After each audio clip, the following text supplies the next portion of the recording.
Gaia. I am so excited to have you on, and please help us slow down today to truly find what lights us up. So welcome. Thank you for having me. I'm excited as well.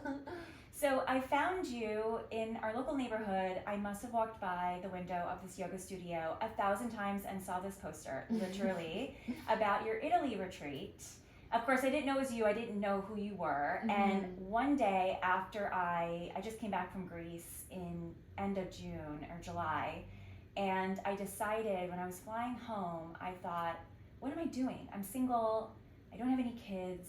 I work for myself. Why am I rushing home when I really want to travel? Why am I doing this to myself? And so I got home and I thought, you know what? I've been talking about trying to do this retreat back in Italy with my cousin. I went and visited Italy last September as an extension of my cookbook, Cooking with Italian Roots, when I lost my job. And I wanted to go back to where my grandfather was born and immerse myself in the food culture. And I met cousins for the first time, and it was such a transformational experience for me because it's a very small village in the countryside where literally the same man walked by the door 3 times a day. Not even kidding. We literally made homemade from scratch meals for lunch and dinner and ate together every day. And it was so transformational that I just wanted to share that experience. And so I'd asked my cousin in Italy, hey, will you help me? Because no one there speaks any English. Everyone just speaks Italian. And she's like, sure, but what is a retreat?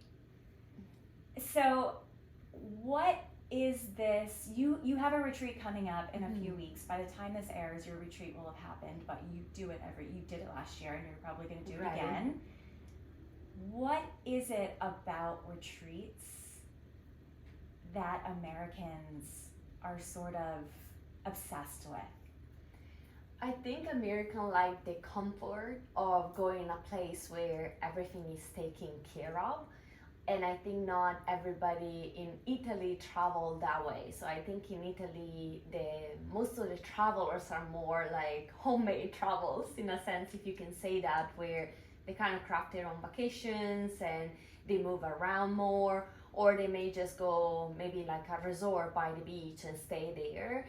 But I think the whole retreat scene with much more intention behind the vacation has not touched Italy yet.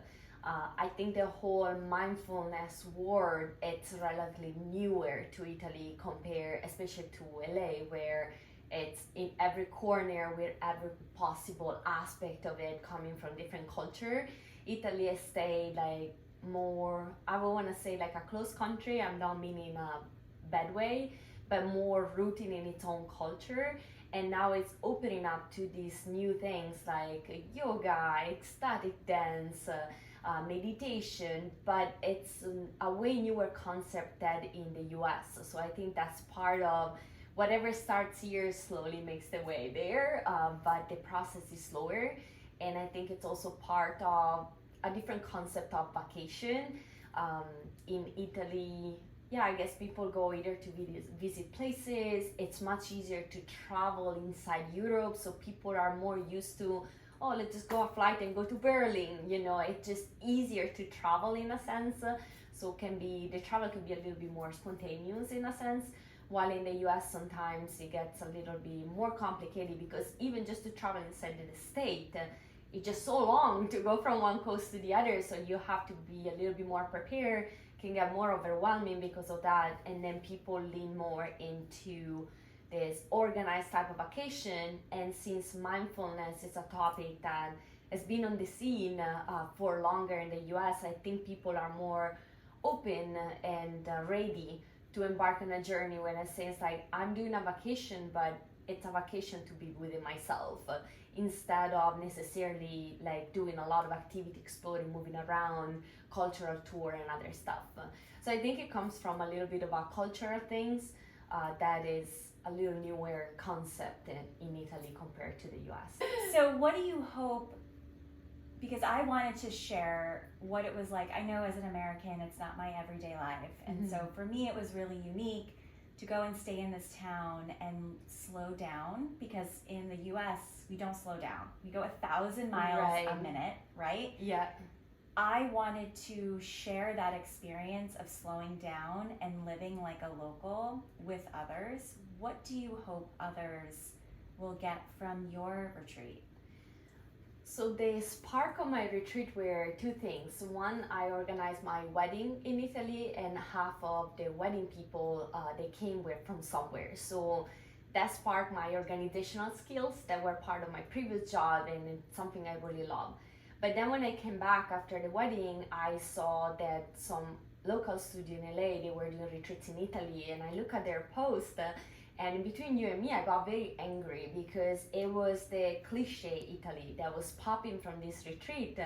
And I was like, these people take people from my country and they just don't even know anything about the culture. And from what they perceive, it's just not real. Like, Italy is not just doing wine tasting. Actually, wine tasting is you do it once in a while, but it's not part of your daily life, you know what I mean? And it's also a relatively new concept. When I grew up there, like wine tasting was not that popular, you know. But so that's the idea behind. My idea was to first give people. I focus on nervous system regulation. So the idea of the retreat is to turn stress into strength. And the idea is, let's do it in a place where culture already it's a little slower than the US. So you have this environment that supports you. And while you're doing this inner journey, just soak in this Italian culture, but the subtle one, not the one that you see on the flashy cover of the magazine. The subtle one where, as you mentioned, is the culture of appreciating that every breakfast, lunch, and dinner, you sit at the table with your loved one and you take your time you need. It's not just for the food, it's for the part of being together. That's a part of the culture that I think is completely missed, because the relationship with food is completely different in the state. So unless you go there with a local, you're just gonna eat the food, it's delicious. But if you go there with somebody that is from there, you can appreciate that's not just food, it's a moment of community. And you can stay 3 hours at the table, nobody brings you the check as soon as you finish eating, or nobody kicks you out because they have another table. It may not be money efficient, but it's the experience. People don't eat out every day because they don't want to cook. So when they do, is the experience, is appreciating the thing. So I think that goes by, in my retreat, I want to transfer this subtle culture that in Italy we appreciate a little bit more the things that in our life, and we value them a little bit more instead of rushing through it all. And I didn't personally realize as much because when I lived there it was just taken for granted. But then when I left, I really start to notice these things, and I blend the part I liked about Italian culture with the part I like about American culture, and decide to just show others what it means. And I think that goes really in line with the turn stress into strength, because appreciating not being a rush, especially around food, for example, already gives you the sense of inner calmness, and also transfer that input that food is nutrition. Whatever you eat is your body, and it's not just something, oh, I'm hungry, I have to satisfy my hunger. And sometimes we don't even have a clear perception of when we're hungry. So kind of like wanting to show the culture, plus creating this environment that I think really support the work I'm doing, basically. Yeah, that's beautiful. And what advice would you have for someone like myself who wants to share or create an experience somewhere they're not from, and they don't speak the language? Like you were saying how, you know, the retreat that you had seen, they're probably American, right? To be fair, they're not from there. So Right. they don't know what the culture's like you said, unless you actually immerse yourself. And when I talk about my idea, everyone's like, that sounds incredible because it's so different. Right. Like no one's actually immersing. You know, when you go on a retreat, you're also sometimes in a house. You do sometimes like a yoga retreat in Bali. You never hear of these immersive retreats. But not speaking the language, I have a lot of fear around, could I pull this off?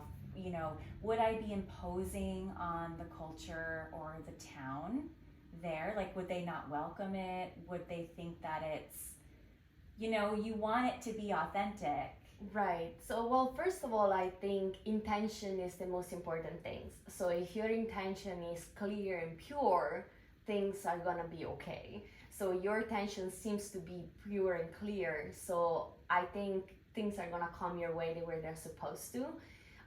When you go a little bit more on the countryside, the language is a barrier. So, I would 100% recommend to have a local with you that helps you navigate through and stay with you. It's part of the organization of the retreat because if there is anything, you have a connection point, and I think it would be giving you peace of mind and give the people that are joining the retreat a peace of mind as well.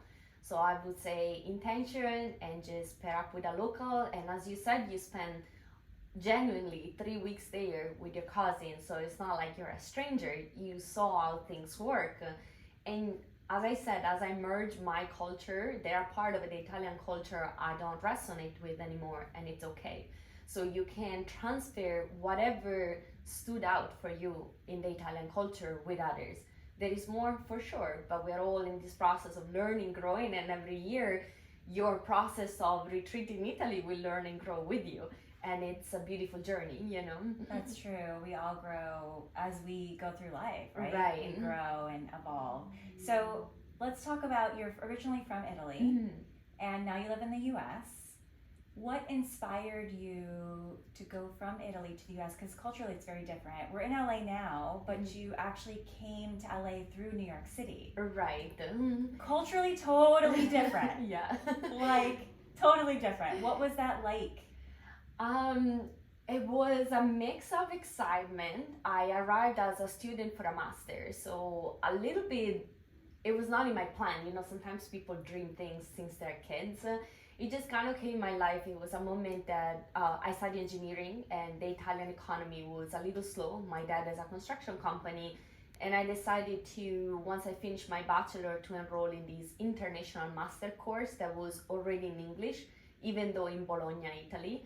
And there was the opportunity to apply to a foreign university and do the second year in this foreign university, and at the same time it's a dual degree program, so you will graduate from both. You will coordinate the exams with an Italian professor and go back to Italy and do a dissertation. You get the degree from both. I love to study, and I've been very good at school, so I applied, but a little bit with a light heart, and I got accepted at Columbia University in New York. So at that point, I was like, why not? And my parents, I think my dad gave me the most beautiful answer and more selfless answer that I value to this day. And he told me, if you feel like you want to do it, we'll support you. But it needs to come from you, because you'll be there alone going through life, but we'll support you. And I didn't realize back then how selfless that answer was, because, I mean, now after 10 years, I see how difficult it is to have a distant relationship with your family, right? But so I decided to take the leap of faith. I just went, and I thought I would go for a year for a master and then go back. But once I finished the master, I went back for my dissertation, and I didn't have a tie in Italy because the economy was slow. I didn't gonna work with my dad right away, because I thought I wanted to do my own experience so that I can add value when I go work with him. So I found a job in New York, and I started working as a structural engineer in New York. And after 3 years, New York was too much, because I loved it. I'm very happy. It was a beautiful experience, but I have a very type A personality, and it got pushed to the limit in New York.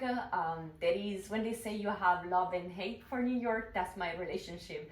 Sometimes you see these views that are so unique and they take your breath away, but sometimes you're just walking down the street and there is never a moment of peace, and you just hate it. And so I decided that I was not ready to go back to Italy, and I found a new job and moved to LA. Once I got this job, I started to apply until something that would sponsor my visa came up, and I was like, okay, I'm going to LA, I guess. And that was another very spontaneous. I guess I run in a way where I put my intention there, and then if they get answered, I don't think twice about it. And so I felt when I finally found a job and would sponsor my visa, I was like, why not? And I moved to LA, and now I'm here today since 2016. Wow. So, type A personality, totally resonate. Exactly my experience in New York. Like, I'm type A too, and I felt like I became in a rush, angry. Like, I became my surroundings very quickly. And then you get to a point where you're like, what am I doing? Right, I agree. And then stress around your life and you don't know. But then for me, the clue was my parents came to visit, and my dad would make a joke and I would argue back. And they were like, Gaia, what's going on? It was just a joke. And then that made me thinking. I was like, okay, I got very passive aggressive, you know, because I want to do more, work more. I was working a crazy amount of hours, and there is never the rest, because it's not just the work environment, it's also the city itself works fast. So if you are not good with your boundaries, and at the time I was not, then it gets to you. So how did you find your way to more intention, to creating boundaries? You said you worked in construction, but now you're in yoga. Yeah. I found yoga because I had some physical issue caused by stress. So some serious digestive issue that literally shut me down for like 3 weeks. And that made me realize what am I doing, and starting to understand that how we live our life really affects our body. And that's how I found yoga. From there, it was just a fall in love day by day. I started practicing. I used to do gymnastics, so I fell in love with vinyasa first, just because I really resonate with that discipline and focus that I had in gymnastics. And the mat became my safe place, right? I go there, I feel that focus, that discipline that keeps all my energy present in that moment. And then from there, I just wanted to know more, because I knew I could perceive there was something more behind of being in the room and doing these poses, right? So I did my yoga teacher training for a personal exploration, but that opened a door that I could not ignore anymore. And I was also kind of getting into a crisis with my work, in the sense that I became project manager. I was managing my project, and I was looking up at the people above me, and I was like, well, I did it. I became a project manager, and now I am just gonna be doing this for the rest of my life and become grumpy like all the people in the industry. So there was that little shift, and I thought that finding a new company would be a good solution. Turned out that I just was not in alignment anymore with my purpose, with my goal. I felt I satisfied that ego energy that wanted me to build buildings. I did it, and I didn't have a purpose behind anymore. So when I started to work for this new company, I eventually burned out, but like big time. Like I couldn't get out of bed in the morning. And that's when I realized that the only moment that I was looking for in my week was to teach that one class a week. I was teaching on the side, not even making money out of it. I was teaching like just to get more experience, because I was a new teacher, and I just wanted to like get exposed and become better, but for personal reason, totally unrelated to career. But in that dark moment, I look at it and I was like, I really enjoy, it's the one thing I look for. So with the support of my husband, I worked through all the limiting belief that brought me to the low point where I was, because I got to a point where there was no more looking outside, because there was nothing else. I couldn't leave the house, and there is only looking within. And one day my husband asked me a question. I was like, but Gaia, why can you not just quit this job and just find something else to do? And my answer unexpectedly came out and say, because I'm afraid to tell my parents I don't want to work as an engineer anymore. And then when I said it out loud, I was like, where's this coming from? And that all makes sense. It was, you have to lose an identity and to step in a new one. And my justification to be there in that suffering, reducing my hour to part-time, but still holding to that job, was that I was afraid to be like, that my parents would not be proud of me anymore. I was afraid to throw away like so many years of education, 2 masters in 2 different countries, and throw away all the career because I worked in there 8 years, and every job I want to be the best, right? So I put so much effort in there. I was like, well, am I gonna throw all of this away? And until it took me 2 months to process, but then eventually the answer was yes. Like, there is nothing that holds me here right now, and my health is not there, so I can't give it anymore that top level performance that used to make me proud of myself. So I was like, I have nothing left. So I quit, and I was already part-time doing yoga therapy school. I went full-time with the idea of taking, I was at that point where you can kind of craft your curriculum. I was in the second part, and I took all the courses that would help me to understand what happened to me and how to prevent it. Eventually, I finished yoga therapy school. I started to work at a chiropractor office as a functional therapist. And the more I get, it was a trial and error for several years. So after this chiropractor office, and for a year, I started to get some private clients, plus teaching some classes. Then we got married. We kind of took a sabbatical. It was trial and error for several years until I realized that my biggest help would come from something that resonated with me. And it was the stress management part, because the life I live today with the awareness I have today, it's completely different. And when I was in all those high stress level, I started to notice all these patterns that I had that I thought they were normal. I thought that was living. And don't get me wrong, I had some fun, it was a nice life, but then I realized it was completely misaligned. I was not making decisions from a place of what I really want, what really supports me. The decision were more like, how do I keep this stress level going because I cannot slow down, fear to missing out. I want to keep going because I cannot stop. And that was not a healthy place. But I realized only years after all this study, and I wanted to empower others to see these patterns, start to recognize them before you get to burned out or you get some physical issues. And I've been in both shoes.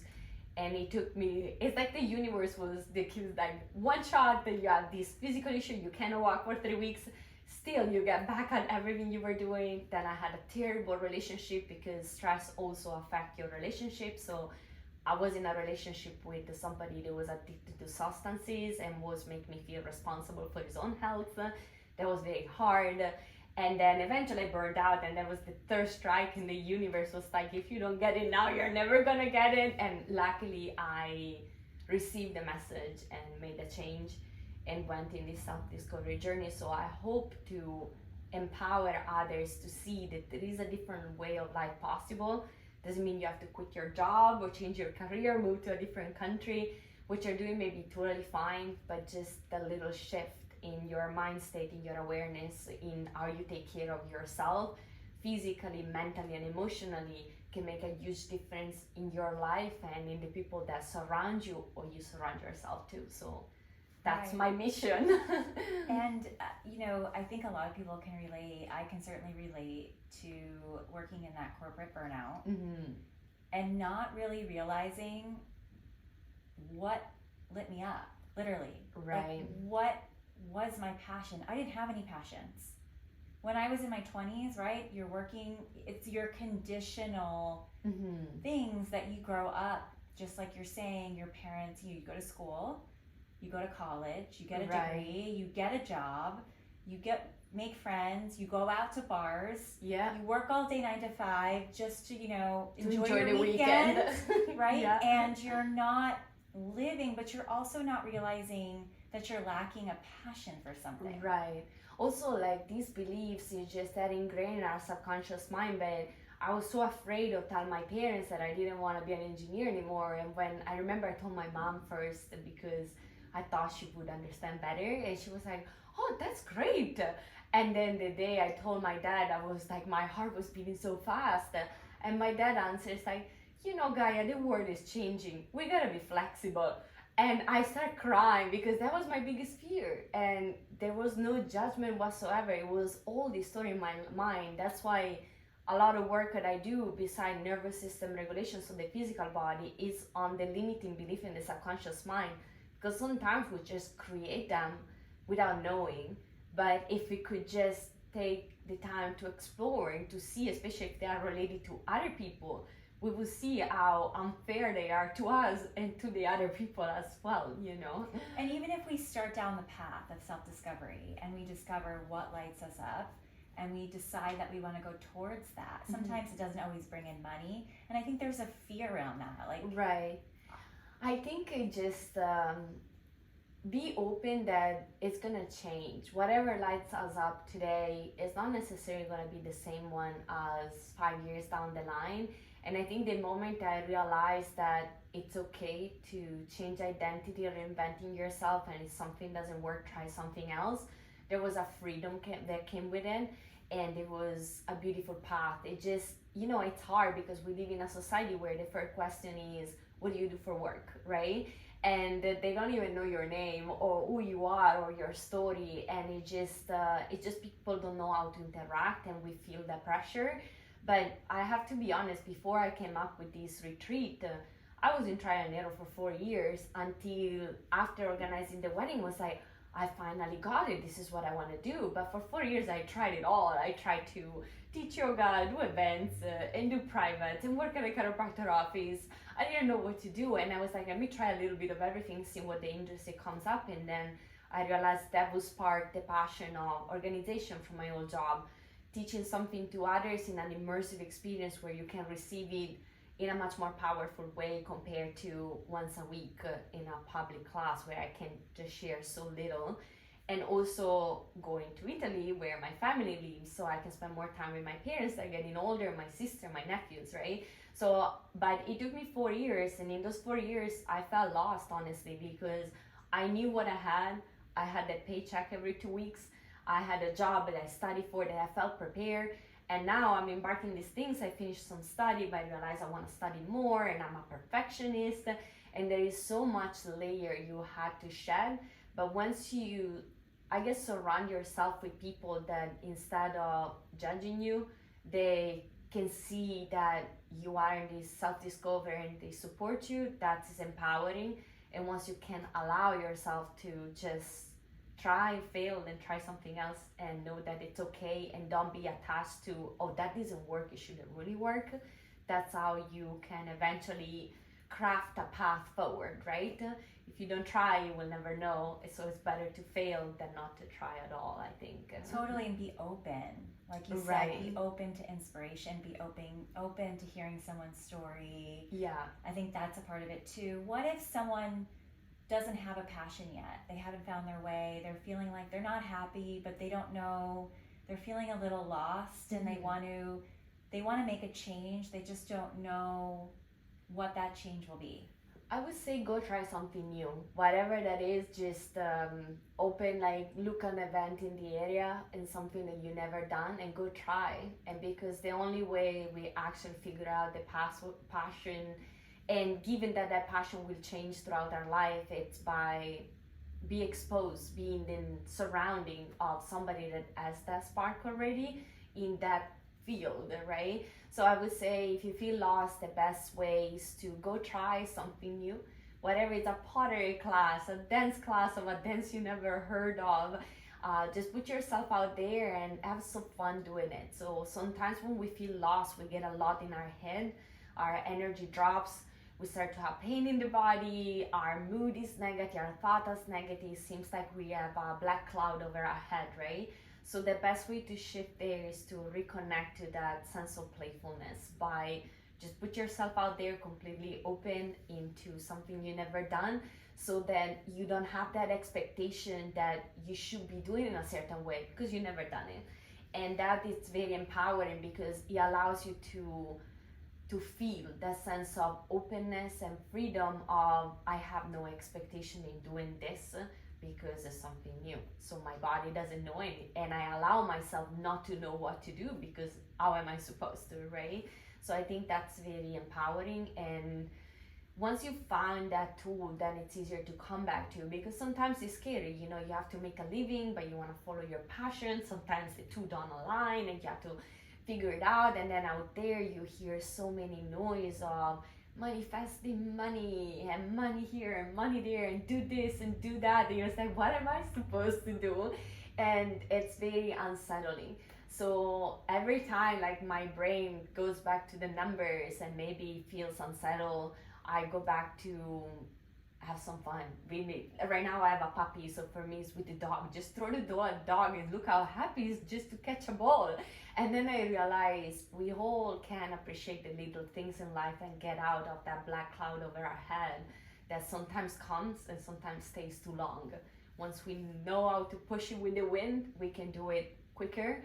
At the beginning, it's settled there for a longer time, and so just shake your habits is the best way to start to break that pattern and just see what else is out there. And some people find their passion in their 20s, some people find their passion in their 40s, some people find it and then they change completely, and it's okay. We are all here to learn, to have some fun and experience, and we just need to remember that there is no right or wrong way of doing it, I guess. Yeah, and I found slowing down, and I remember when I took your yoga class, that was a big thing for you to be telling the class, slow down, think about why are you in a hurry? Why are you trying to hurry down? When I got laid off from my job, I was forced to slow down. I had time to go to the beach, sit, journal, meet new people, do new things because I had more time, travel, take some time in between jobs, and really start to think about what lights me up, more intentionality. And I really found that slowing down, but it's so difficult to continue to do that when we get used to our jobs, our routines, and then we start, I sometimes get panicked. I don't have enough time in the day to get everything done. Yeah. What advice do you have for someone, in any situation to keep calm, slow down amongst chaos? Right. I think ingraining your routine, even if it's 5 minutes in the morning and 5 minutes at the end of the day, where you can use that time, slow down to do something that makes you feel you take care of you. It could be just closing your eyes and feeling your breath. It could be feeling the earth underneath your feet. It can be playing with your dog, but just do it not because you have to do it, but because you get to do it. So making that shift at least once in the day, where you shift that I have to do it and I have the opportunity to do this, so that it doesn't feel like what you're doing that very moment is a chore, but it's something you choose to do it for whatever reason. It could be the silliest reason or the most important reason. And if just once a day in one thing you're doing, and my suggestion is first things in the morning or last things at night, but whenever, just for a moment to shift on related to one thing, even just washing your dishes. Say, I have the time to wash the dishes today. This is amazing, right? Instead of like, oh my God, I have to wash the dishes. So in little things, once you start doing daily, then you start to see the shift. Sometimes we think about self-care as grandiose action, right? It's like, oh, I go to a yoga class for an hour once a week. It would be more powerful to do 5 minutes every day instead of once a week, an hour. So just to find a way for you to shift in feeling appreciation for what you're doing, whatever that is, from brushing your teeth if you do it morning or night, to walking your dog, to just maybe drink a cup of coffee. That was the crazy thing. Like people drink coffee walking. For me, when I moved to the US, that was insane. Maybe just instead of walking, just bring it on your desk and take 1 minute and really sip the coffee and then start working. Like it could be very little things, but the power goes in repetition, because then what you repeat, you learn, right? So sometimes we just look for that grandiose action and never happen, because sometimes it's hard to have a full hour, especially if you work for yourself. Times get sometimes crunchy because it's not anymore 9 to 5, it's 24/7, right? It's you versus you. But if you can find that little craft, then you can make an impact. Such Italian advice to slow down, sit and sip your coffee. Yeah, that was the first thing that came to mind, because going back to the culture, for me, the bigger shock was around food and drinks, right? It just, they used to be, I would say, almost like a ritual, but it's effortless. It's just how it is. And then I come to the state and food is just food that you need to eat to survive. I felt like, or coffee is just something you need to drink to have energy, right? And then you go back to Italy, you go there, you take 10 minutes to drink an espresso that is 3 sips, and it's okay because it's not just for the coffee, just for the experience, right? And I think that's the part that it's ingrained in the Italian culture and I hope will never change. And it's the part that I really got to value once I left them. And how do we, just going back to Italy for 1 minute, how do we find joy in our everyday life if we can't all live in Italy? If we can't all live in our dream place? Like sometimes my mind wanders back to that week in Italy that I spent that was slow and spent with family, and now I sit and have dinner by myself. Mm-hmm. You know what I mean? Like, right. How do we find joy in our everyday life? I think it goes back to the appreciation of the little thing and to surrounding yourself with people that have the same value. For me, well, when I was in New York, I ended up meeting a lot of Italians, and we create our little community. And eventually, the last 8 months I lived there, we lived all within the same neighborhood. And we were like, oh, tonight Gaia is cooking, everybody goes to Gaia's house or whatever. So we recreate our little community. When I moved to LA, I kind of create a separation because I told myself if I want to live in this country, I need to understand if I can merge in or otherwise I just go back to Italy. And that's where I create my own blend. And there are certain parts of the American culture which I think it's much more open and you can literally reinvent yourself fast. In Italy, I could not do the change of career and even the progress in my career so fast to make me realize, okay, I did it, now I don't want to do it anymore. It would have taken me 20 years to make the same process in career to 20 years later maybe realize I don't want to do it, but then would it be way harder to make such a dramatic shift. So that part of the American culture was like, this one I love it, I'm gonna take it. But then I surround myself here, a lot of my friends are from different parts. Some are from the States, some are from Europe. And we just share the value where our hangout often is let's go to somebody's house and the person is cooking and everybody brings something. So I guess I align myself for me with friends whose culture revolves around food because that was important for me. But maybe for somebody else there is another part that is important, and just if you find just even like 2-3 friends that align with the same value, and then you can recreate once in a while that moment where you feel that you appreciate the same value things, it's important.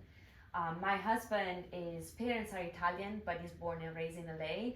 And I think a big part of, for us to get married is that his parents are Italian, because I do personally express my love with food. So if I invite you for dinner, for me that means, and I cook for you, it means that's me showing my love. But sometimes it's hard because, like, for example, in the US, there is no culture around it and it doesn't get appreciated. And I would always feel like I'm not that touchy person, or I'm gonna tell you I love you 4 times a day or walk with your hands. I cook for you, right? So I think finding people that share the same value was important for me. And again, now I have a few Italian friends, but then I have friends from different culture, but they just kind of share that same loving and caring through like food and sitting there for 3 hours for 1 plate of pasta, So whatever that is for you, sometimes it's revolved around a sport or an activity. Just find a group that share one value that it's fundamental for you, so that you can at least feel that you have an alignment with the place you live. And then there are many other things, but that would be the one key things. I would find say. your people. Yeah. I love that. Yeah.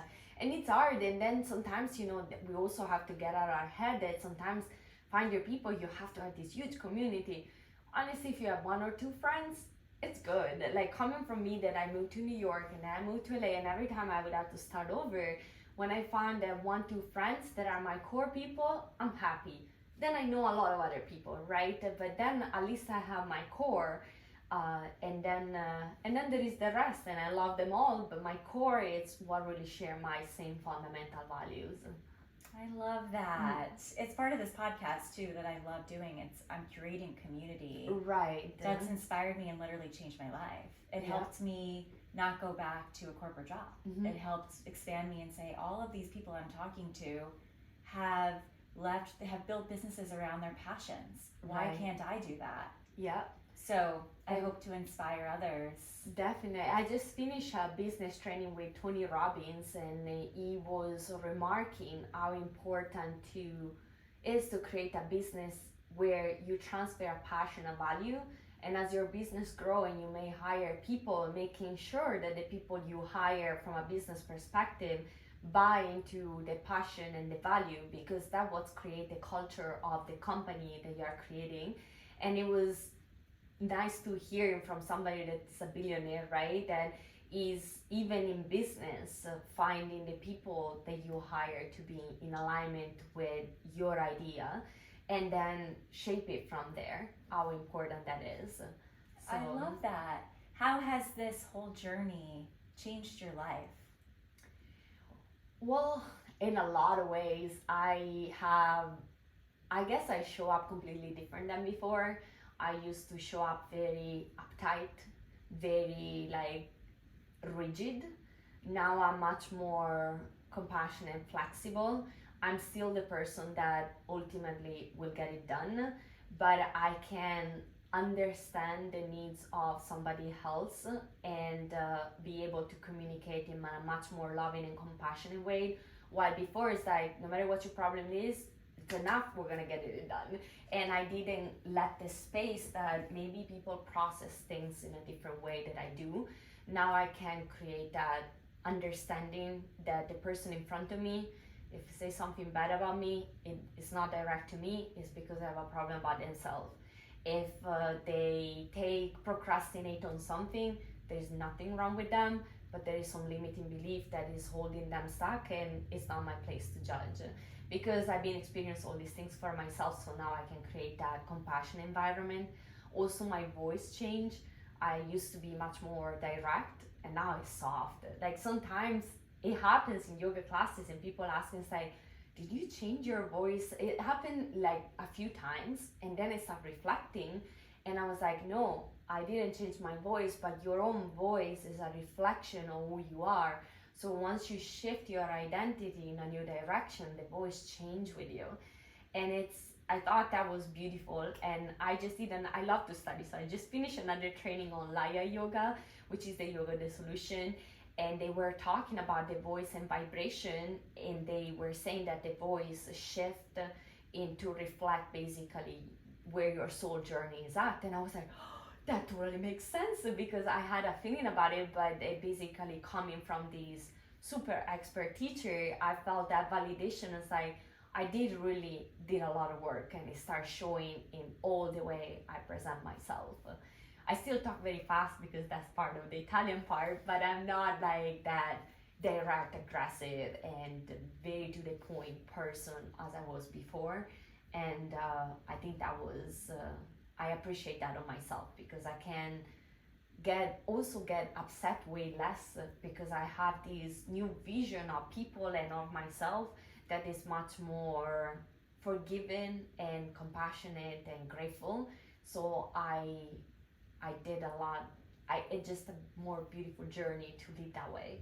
And that's one part, the Italian culture, I feel it's very judgmental, just because it's a little closer.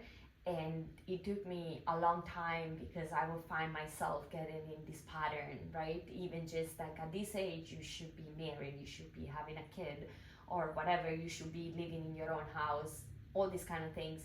Once I made all this shift, and I decided it's like, there are no set rules. Life is gonna show up however it's gonna unfold, however it's supposed to unfold.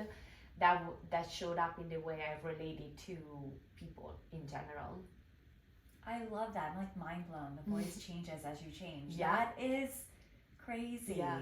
And I thought I would never sing, and now when I do my sound bath, I start to chant on the balls, And that came just, I don't know, it just came out of nowhere because I was always the one that's like, I would never do the karaoke. I know I'm not good at it, right? And then I started to chant this mantra on the bus. And the last sambata I did, my husband was there helping me out. And at the end, I was like, oh, I didn't know you could sing. First of all, my reaction was like, well, I practice at home, but it's okay. Now we have the dog, so it's all about the dog. But second, like reality, I didn't know neither. I just find my voice that way somehow. So just be open, I guess that's my suggestion. Be open by when you put the work in, it's gonna show in every part of your well-being, not for yourself, but also the way the other perceives you and the way you perceive other. And it's just mind-blowing, you know. Yeah, find your voice, find your passion. Yeah. Right? Yeah. Well, thank you so much for coming on. Tell everybody where they can find you, follow you. Yes, so my website is wellandwhole.life. The Instagram is the same, wellandwhole.life, so that's pretty easy. You are welcome to follow me on Instagram, follow the website, and I also have a YouTube channel called Yoga Therapy with Gaia that you can check out for some free content. I love that. Okay, perfect, and I'll link it all. Thank you. Thank you so much. Thank you for having me.